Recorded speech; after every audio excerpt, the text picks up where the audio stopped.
بسم الله الرحمن الرحيم ياسين والقرآن الحكيم إنك لمن المرسلين على صراط مستقيم تنزيل العزيز الرحيم لتنذر قوما ما أنذر آباؤهم فهم غافلون لقد حق القول على أكثرهم فهم لا يؤمنون إنا جعلنا في أعناقهم أغلالا فهي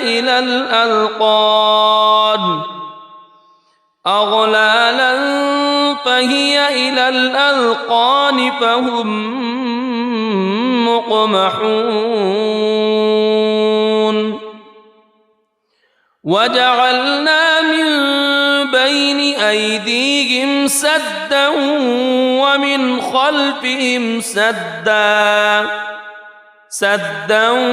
ومن خلفهم سدا فأغشيناهم فهم لا يبصرون وسواء عليهم أأنذرتهم أم لم تنذرهم لا يؤمنون إنما تنذر من اتبع الذكر وخشي الرحمن بالغيب فبشره بمغفرة وأجر كريم إنا نحن نحيي الموتى ونكتب ما قدموا وآثارهم وكل شيء أحصيناه في إمام مبين واضرب لهم مثلا أصحاب القرية إذ جاءها المرسلون إذ أرسلنا إليهم اثنين فكذبوهما فعززنا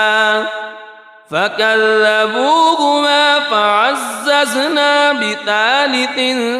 فقالوا إنا إليكم مرسلون قالوا ما أنتم إلا بشر مثلنا وما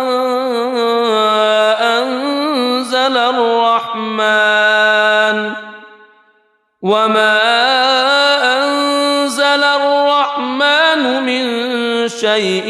إن أنتم إلا تكذبون قالوا ربنا يعلم إنا إليكم لمرسلون وما علينا إلا البلاغ المبين قالوا إنا تطيرنا بكم لئن لم تنتهوا لنرجمنكم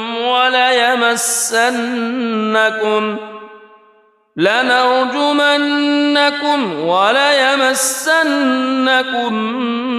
منا عذاب أليم قالوا طائركم معكم أئن ذكرتم بل أنتم قوم مسرفون وجاء من أقصى المدينة رجل يسعى قال يا قوم اتبعوا المرسلين اتبعوا من لا يسألكم أجرا وهم مهتدون وما لي لا أعبد الذي فطرني وإليه ترجعون أأتخذ من دونه آلهة إن يردني الرحمن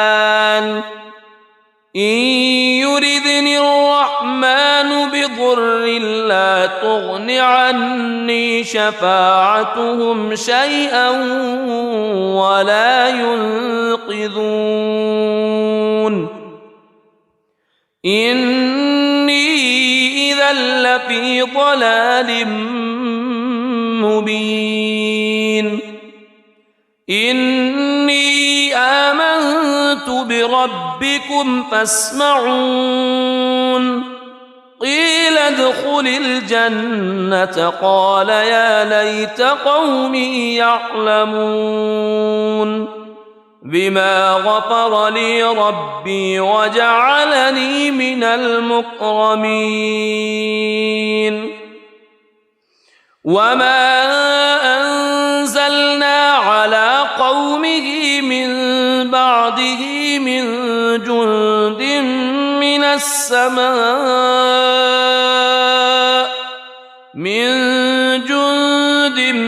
من السماء وما كنا منزلين إن كانت إلا صيحة واحدة فإذا هم خامدون يا حسرة على العباد ما يأتيهم من رسول إلا كانوا به يستهزئون ألم يروا كم أهلكنا قبلهم من القرون أنهم إليهم لا يرجعون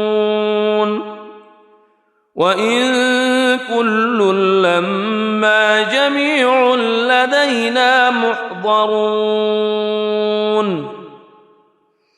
وآية لهم الأرض الميتة أحييناها وأخرجنا منها حبا فمنه يأكلون وجعلنا فيها جنات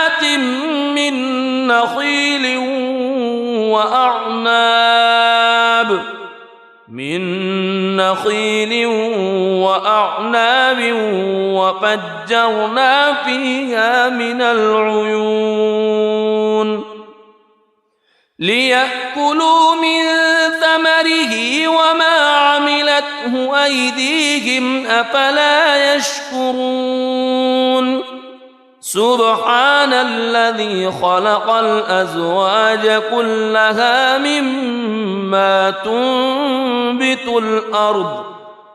مما تنبت الأرض ومن أنفسهم ومما لا يعلمون وآية لهم الليل نسلخ منه النهار فإذا هم مظلمون والشمس تجري لمستقر لها ذلك تقدير العزيز العليم والقمر قدرناه منازل حتى عاد كالعرجون القديم لا الشمس ينبغي لها أن تدرك القمر ولا الليل سابق النهار وكل في فلك يسبحون وآية لهم أنا حملنا ذريتهم في الفلك المشحون وخلقنا لهم من مثله ما يركبون وإن نشأ نغرقهم فلا صريخ لهم ولا هم ينقذون إلا رحمة منا ومتاعا إلى حين وإذا قيل لهم اتقوا ما بين أيديكم وما خلفكم لعلكم ترحمون وما تأتيهم من آية من آيات ربهم إلا كانوا عنها معرضين وإذا قيل لهم أنفقوا مما رزقكم الله قال الذين كفروا للذين آمنوا أنطعم من لو يشاء الله أطعمه إن أنتم إلا في ضلال مبين ويقولون متى هذا الوعد إن كنتم صادقين ما ينظرون إلا صيحة واحدة تأخذهم وهم يخصمون فلا يستطيعون توصية ولا إلى أهلهم يرجعون ونفخ في الصور فإذا هم من الأجداث إلى ربهم ينسلون قالوا يا ويلنا من بعثنا من مرقدنا هذا ما وعد الرحمن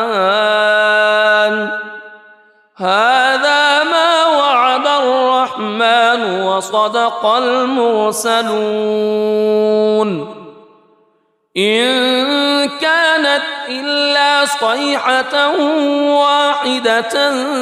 فإذا هم جميع لدينا محضرون فاليوم لا تظلم نفس شيئا ولا تجزون إلا ما كنتم تعملون إن أصحاب الجنة اليوم في شغل فاكهون هم وأزواجهم في ظلال على الأرائك متكئون لهم فيها فاكهة ولهم ما يدعون سلام قولا من رب رحيم وامتازوا اليوم أيها المجرمون ألم أعهد إليكم يا بني ألا تعبدوا الشيطان ألم أعهد إليكم يا بني آدم ألا تعبدوا الشيطان إنه لكم عدو مبين وأن اعبدوني هذا صراط مستقيم ولقد أضل منكم جبلا كثيرا أفلم تكونوا تعقلون هذه جهنم التي كنتم توعدون اصلوها اليوم بما كنتم تكفرون اليوم نختم على أفواههم وتكلمنا أيديهم وتشهد أرجلهم بما كانوا يكسبون ولو نشاء لطمسنا على أعينهم فاستبقوا الصراط فأنى يبصرون ولو نشاء لمسخناهم على مكانتهم فما استطاعوا مضيا ولا يرجعون ومن نعمره ننكسه في الخلق أفلا يعقلون وما علمناه الشعر وما ينبغي له إن هو إلا ذكر وقرآن مبين لينذر من كان حيا ويحق القول على الكافرين أولم يروا أنا خلقنا لهم مما عملت أيدينا أنعاما فهم لها مالكون وذللناها لهم فمنها ركوبهم ومنها يأكلون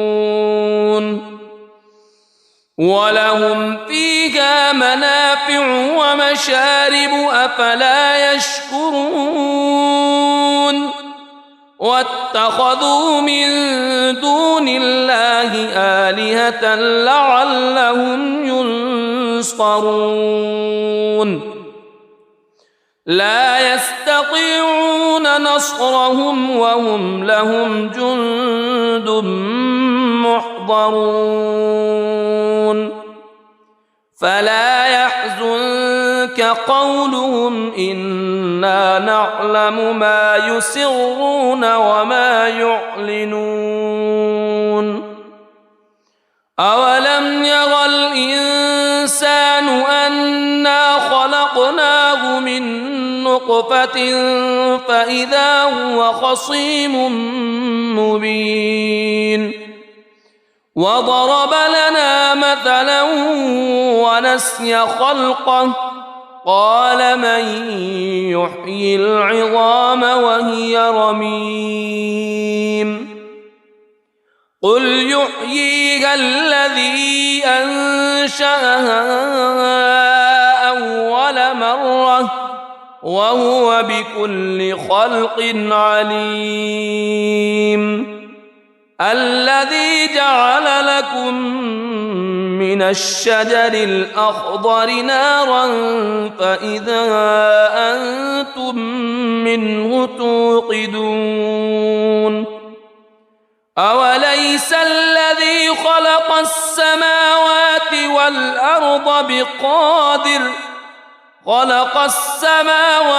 والأرض بقادر على أن يخلق مثلهم بلى وهو الخلاق العليم إنما أمره إذا أراد شيئا أن يقول له كن فيكون فسبحان الذي بيده ملكوت كل شيء وإليه ترجعون بسم الله الرحمن الرحيم ياسين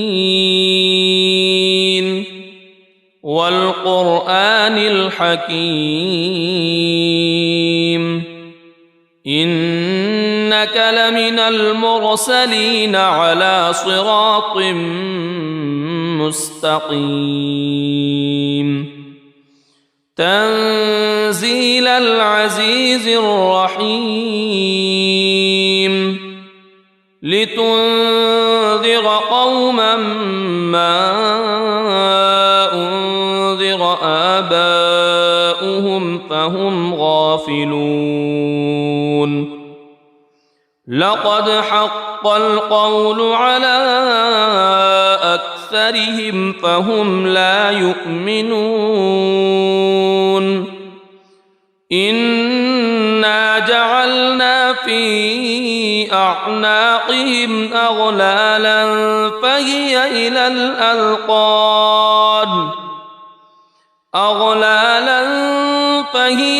الأذقان فهم مقمحون وجعلنا من بين أيديهم سدا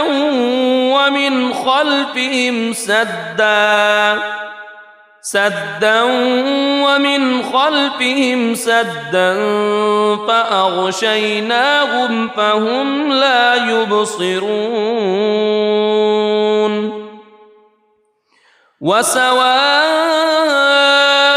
عليهم أأنذرتهم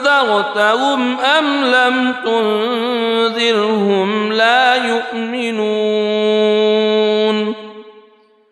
إنما تنذر من اتبع الذكر وخشي الرحمن بالغيب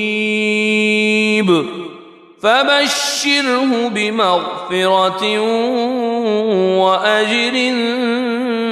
كريم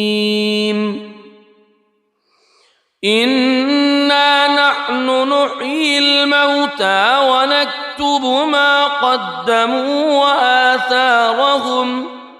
وكل شيء أحصيناه في إمام مبين واضرب لهم مثلا أصحاب القرية إذ جاءها المرسلون إذ أرسلنا إليهم اثنين فكذبوهما فعززنا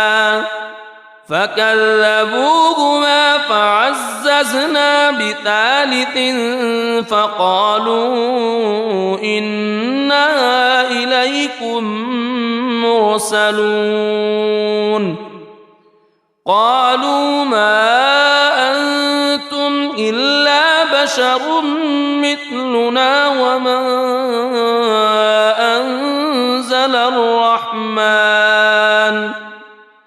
وما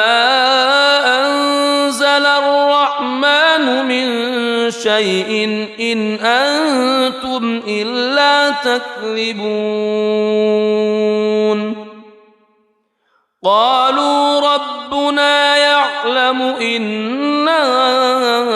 إليكم لمرسلون وما علينا إلا البلاغ المبين قالوا إنا تطيرنا بكم لئن لم تنتهوا لنرجمنكم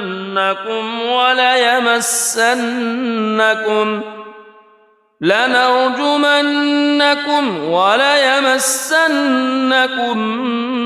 منا عذاب أليم قالوا طائركم معكم أئن ذكرتم بل أنتم قوم مسرفون وجاء من أقصى المدينة رجل يسعى قال يا قوم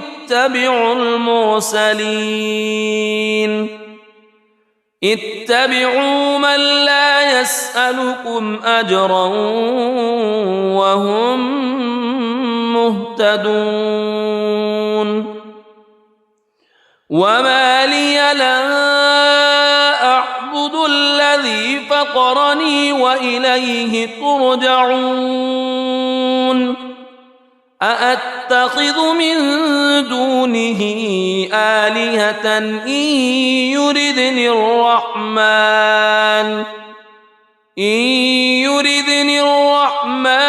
بضر لا تغن عني شفاعتهم شيئا ولا ينقذون إني إذا لفي ضلال مبين إني آمنت بربكم فاسمعون قيل ادخل الجنة قال يا ليت قومي يعلمون بما غفر لي ربي وجعلني من المكرمين وما أنزلنا على قومه من بعده من جند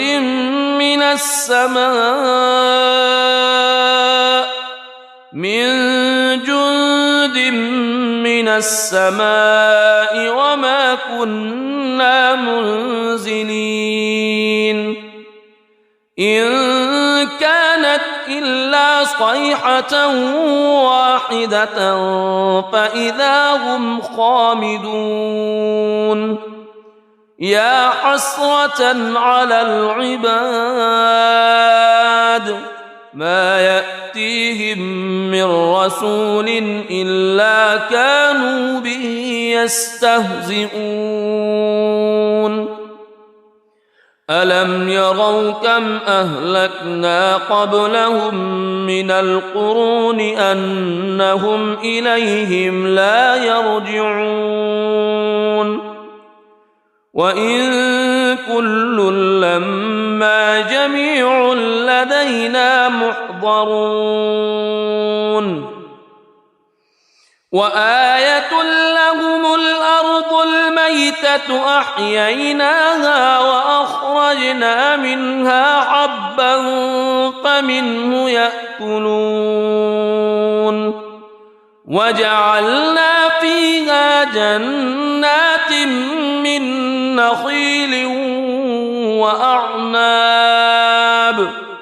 من نخيل وأعناب وفجرنا فيها من العيون ليأكلوا من ثمره وما عملته أيديهم أفلا يشكرون سبحان الذي خلق الأزواج كلها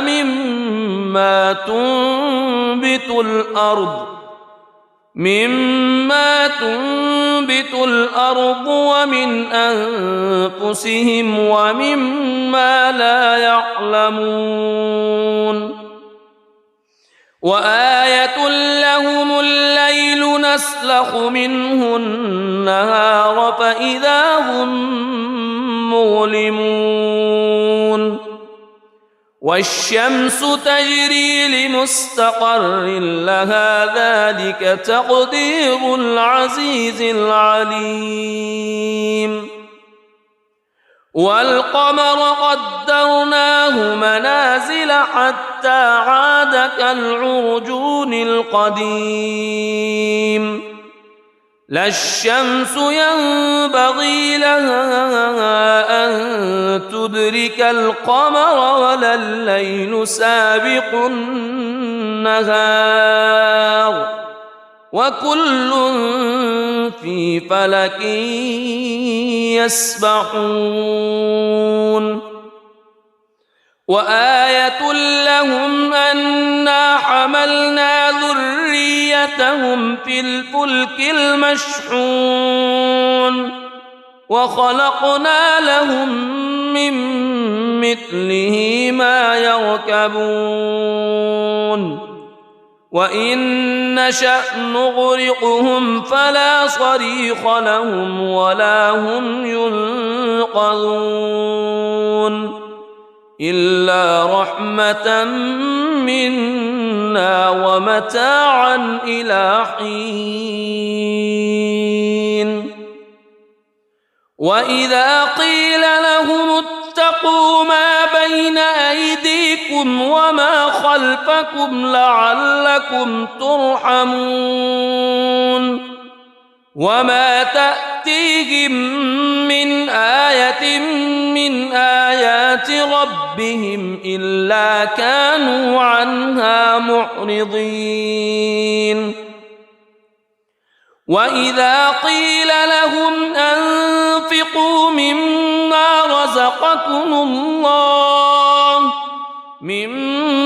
رزقكم الله قال الذين كفروا للذين آمنوا أنطعم من لو يشاء الله أطعمه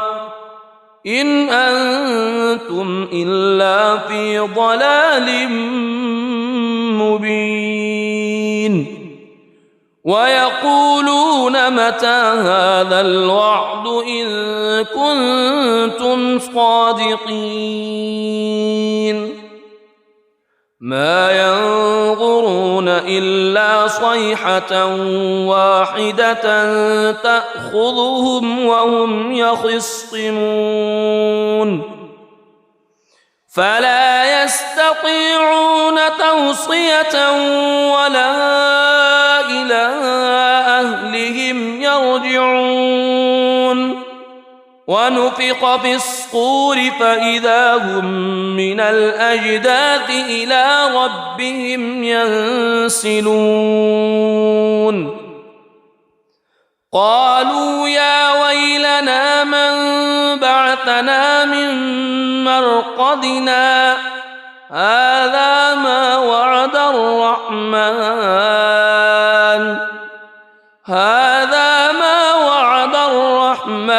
وصدق المرسلون إن كانت إلا صيحة واحدة فإذا هم جميع لدينا محضرون فاليوم لا تظلم نفس شيئا ولا تجزون إلا ما كنتم تعملون إن أصحاب الجنة اليوم في شغل فاكهون هم وأزواجهم في ظلال على الأرائك متكئون لهم فيها فاكهة ولهم ما يدعون سلام قولا من رب رحيم وامتازوا اليوم أيها المجرمون ألم أعهد إليكم يا بني ألا تعبدوا الشيطان ألم أعهد إليكم يا بني آدم ألا تعبدوا الشيطان إنه لكم عدو مبين وأن اعبدوني هذا صراط مستقيم ولقد أضل منكم جبلا كثيرا أفلم تكونوا تعقلون هذه جهنم التي كنتم توعدون اصلوها اليوم بما كنتم تكفرون اليوم نختم على أفواههم وتكلمنا أيديهم وتشهد أرجلهم بما كانوا يكسبون ولو نشاء لطمسنا على أعينهم فاستبقوا الصراط فأنى يبصرون ولو نشاء لمسخناهم على مكانتهم فما استطاعوا مضيا ولا يرجعون ومن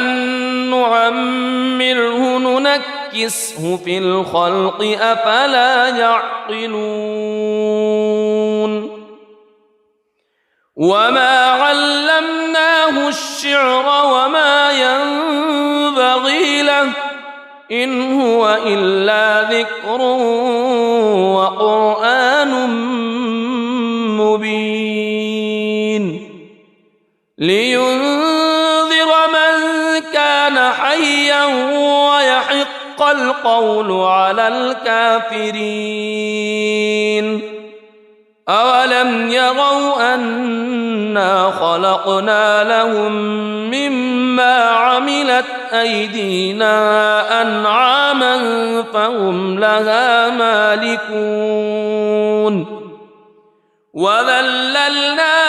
لهم فمنها ركوبهم ومنها يأكلون ولهم فيها منافع ومشارب أفلا يشكرون واتخذوا من دون الله آلهة لعلهم ينصرون لا يستطيعون نصرهم وهم لهم جند محضرون فلا يحزنك قولهم إنا نعلم ما يسرون وما يعلنون أولم ير الإنسان أنا خلقناه من نطفة فإذا هو خصيم مبين وضرب لنا مثلا ونسي خلقه قال من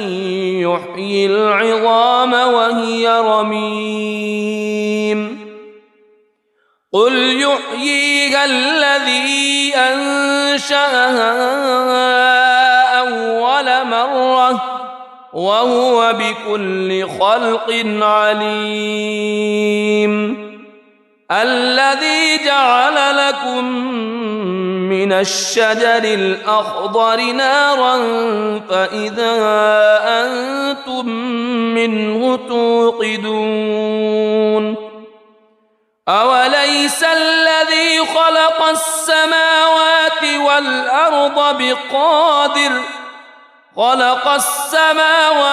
والأرض بقادر على